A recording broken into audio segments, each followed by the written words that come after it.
बाप्पाच्या प्रसादासाठी असे पेढ्यासारखे मऊसूत रव्याचे लाडू एकदा नक्की बनवून पहा। खूप सोपी रेसिपी, झटपट आणि सुपर टेस्टी होतात। 1 वाटी रवा कोरडाच भाजून घेतला, त्यानंतर 3 चमचे तूप टाकून पुन्हा छान खमंग वास येईपर्यंत भाजला। रवा भाजल्यानंतर गॅस बंद करायचा आणि त्यानंतर त्यामध्ये 2 चमचे मिल्क पावडर आणि 1 वाटी पिठी साखर टाकायची आहे। हे पूर्ण गॅस बंद केल्यानंतर आपण करत आहोत। गॅस बंद असला तरी कढई आणि रवा देखील छान गरम असतो। एक 5 ते 10 मिनिटे थंड होऊ द्यायचे। हे सर्व मिश्रण आता छान मिक्स करून मिक्सरच्या भांड्यामध्ये घालायचे।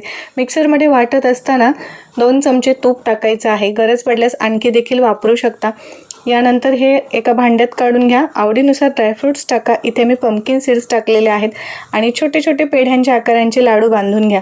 बाप्पाही खुश आणि आपणही खुश।